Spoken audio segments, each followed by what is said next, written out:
What's poppin', y'all? I'm convinced Lil Baby is just dumb as a bag of rocks, or he's too loyal for his own good. But if that would actually, he might be too loyal for his own good, because the best thing Lil Baby could have done was choose Gunna instead of Young Thug, because Young Thug's done a bunch of nothing ever since he got out. The greatest thing to happen to Young Thug this past year was for him for just being forgotten about and his album coming and going. That was the best thing to happen to him. But Lil Baby is in big trouble because while he was at the Super Bowl, he was photographed with a bunch of these people, which are important. We're going to need them, and we know the San Francisco Police Department is looking at them.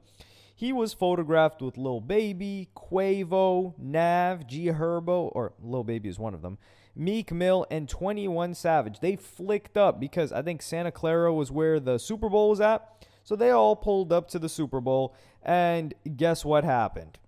Yeah, a shooting happened. That's one of the craziest things, right? No, it didn't happen in Oakland. It happened in San Francisco. And I'm going to play you guys that clip right now because this is a news report. This morning, we have new details in a shooting that hurt 49ers defensive end Keion White. It happened early yesterday morning at a nightclub in San Francisco's Mission District. Our partners at SF Standard report White was hosting a Super Bowl party at Delia Lounge on Mission Street. At some point, White got into an argument involving rapper Lil Baby. That's when White was shot in the ankle. Nearby residents say they were woken up by police activity. What's crazy is that Akademiks, who's been at it with Lil Baby, he just went wild and out on him. And this clip I'm going to play for you guys right now before this happened. I said it on the phone when you just woke up. I said, the nigga mentioned 4PF to me. You said, stop with that police because you scared of all of the shit that y'all done did in Atlanta. Nigga. That's the facts. I said, bro, you said to me, man, why are you talking about 4PF? And when I said that to you in the morning, you said, yo, man, stop with that police shit, man. Because you don't want to jack 4PF no more. That's facts. You don't want to jack 4PF because you knew your ass was about being an indictment for all the bull your niggas did. But if you had a problem, this is really why I got static with it. Because baby, if you got a problem with me, don't tell your mans you squashing it with me. Don't get on the phone, Rod Wave. I'll squabble up with you anywhere, anytime. You ducked it, and then you had your assistant. I'll squabble with you anytime. You scrawny, you a drug addict, stupid as what up? I've been on that. You DM me. You DM me where you at. I DM you where I'm gonna be at. You never showed me I was trolling. I will watch you anywhere. Facts. But we squashed it because Rod Wave is a mutual of ours. But don't fake squash it and say your drawers holder to ever do nothing. So the reason Akademiks was going crazy and blacking out on him here is because of the situation that had resurfaced that really happened in March when the slapping happened, which is Lil Baby's assistant swung at Akademiks talking about some 4PF. You're talking about Lil Baby. And then he calls up Lil Baby the next day saying, yo, I thought we didn't have any problems. Why is this guy talking about 4PF? And Lil Baby was scared about that. So why would Lil Baby be scared about that? Well, there was a report just last year when it was being said, and this is reported by Live Mixtapes, but this was spread around. It said Lil Baby's 4PF is described by police as a criminal street gang allegedly responsible for multiple deaths, according to an arrest warrant from Atlanta police.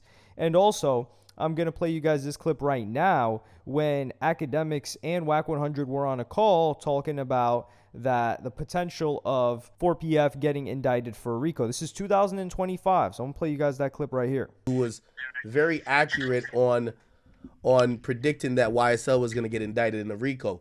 He's an Atlanta journalist, certified. He's really good.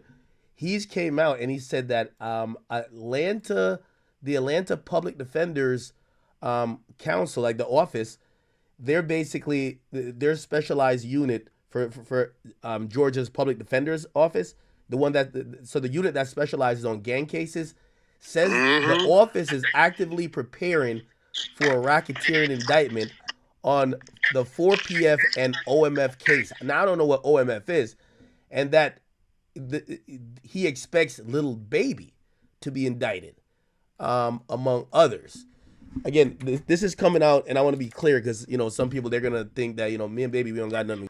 Like I feel like Baby he been on like a Dirk mission recently. Like you know what I mean? He been doing Architect Digest. Like he been trying to give us every single reason to appear or kind of look like he don't look like he's close to any of that. Because that was never his intentions. During this time, Lil Baby was really trying to switch things up because also two of his artists were locked up, and this was 2024. So what I just showed, we're working backwards in time because this has been a long time coming. So 2025 was the situation where I just showed you right now, which is when the slap happened, number one, and March, when the call between them happened, and also the person that called that 4PF was going to potentially be facing a RICO was this journalist by the name of George, who was the guy that called the YSL RICO before anybody, and people were like, no way, Young Thug's being investigated, no way. And keep in mind, this is a state RICO, state of Georgia. But in 2024, two people that were Lil Baby's artists were charged with killing two kids. There was this guy named Day Day that got charged with beating a 6-year-old to death. And then Dirty Tay, who if you look up, he has a song with Lil Baby, Dirty Tay that is, on YouTube. It's on the Dat Piff channel. And he shot a 3-year-old in the head during a drive-by. So what usually happens with these people is these like gang members, and this happened in Chicago a lot more, but the Atlanta just became the hub for all of this stuff more recently. What they do, they're running drive-bys, and they're driving a car very fast, and they're just spraying. They're spraying and praying, and unfortunately, it ends up in somebody praying on Sunday service because their kid got hit with a ricocheted bullet or a bullet that missed that was intended for somebody else because they're pulling up on these people where there's plenty of foot traffic.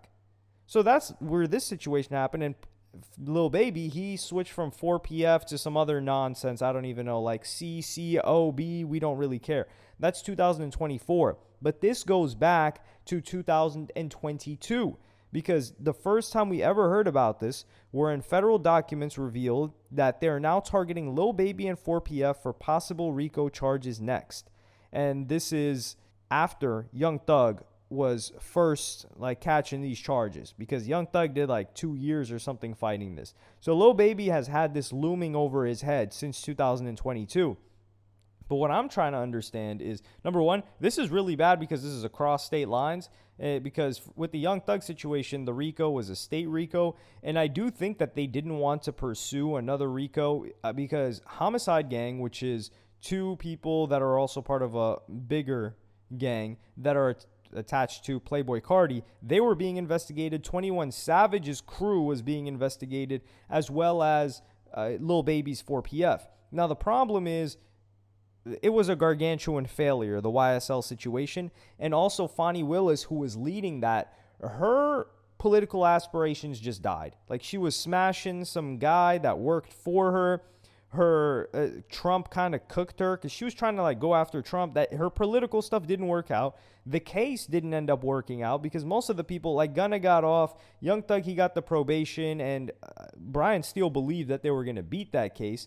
Most of the people are free from that situation. Nobody ended up doing any crazy time. So that was a failure. So to try and go after 4PF, that would be a different situation.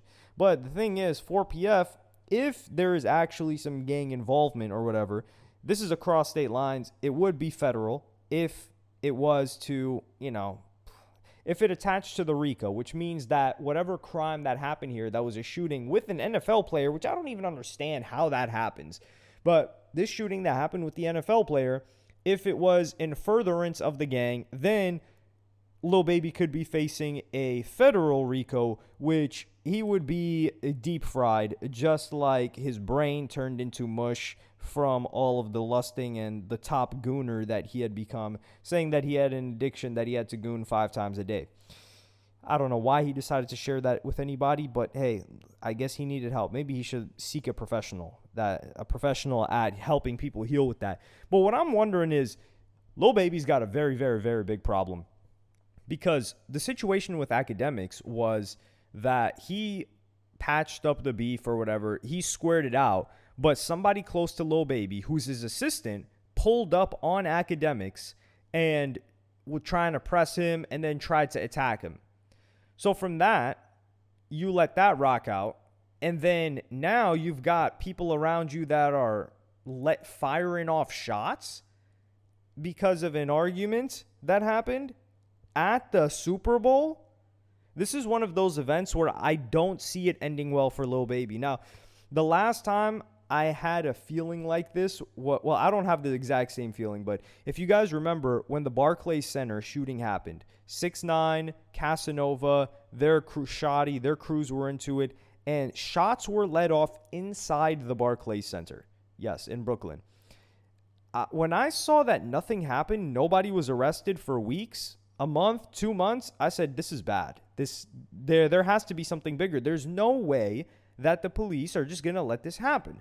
Now, the same thing I'm looking at with the Super Bowl, which is these guys are at the Super Bowl and shots are ringing off and an NFL player is getting shot. This is also very disrespectful because this guy's body, he got shot in the foot or something. He went through surgery. This guy's body is his job. Imagine like you're taking away, it's like what they did to Lil Reese, right? Like he lost his vocal cords. Granted, Lil Reese has not been a rapper that people have looked forward to his music since 2014, if I'm being gracious about it. But this guy's feet, his body is his job. It's like taking away the vocal cords of a Lil Baby, taking him out the booth. That would be cruel. So for Lil Baby, his best bet is that this guy doesn't cooperate. And if I had to guess, I don't think he would cooperate. And also the distinction to be made between the Lil Baby incident that happened at the Super Bowl and the 6ix9ine Casanova incident at the Barclays Center is that was at the Barclays Center. This was not at the Super Bowl. It was at one of the after parties at some club near the Super Bowl. Well, this was in San Francisco, but outside of the Super Bowl arena, one of the events, which there are hundreds, if not thousands of events going on that same weekend. I think Lil Baby's just too close to this stuff. Like how does this keep happening around you? This cannot be an accident. This is very, very bad. Of course, they're trying to attach it. Like there was another incident where Lil Baby was shooting a music video and there was a shooting that happened and Lil Baby was trying to make sure everybody understood like, hey, stop attaching my name to this. Well, how about you stop being around where stuff like this is happening?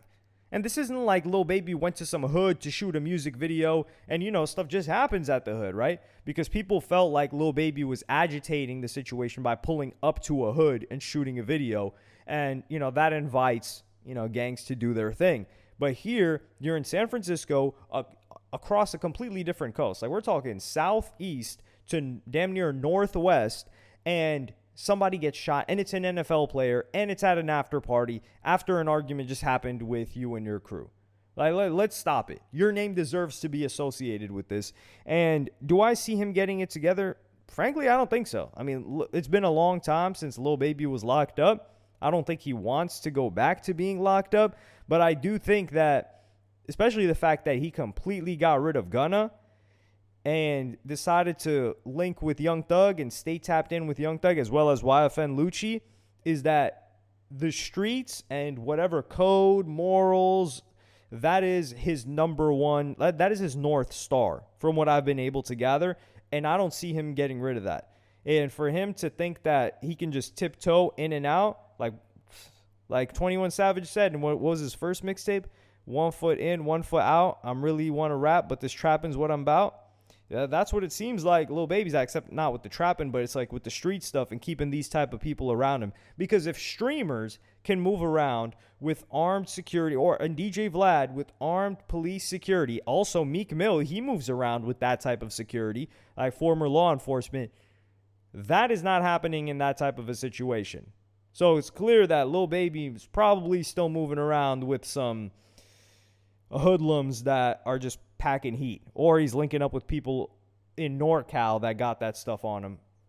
Because I don't see a cop doing something like this. Or it would have been reported. Like we would have gotten some sort of an explanation that goes deeper than this. I think we're going to get more details as the days go by. However, if nothing comes out of this, it's either the NFL player didn't say anything or there's looming big trouble for Lil Baby. But let me know what y'all think in the comments. Like, subscribe, and hit the notification bell if you enjoyed. And I'm going to see you on the next one.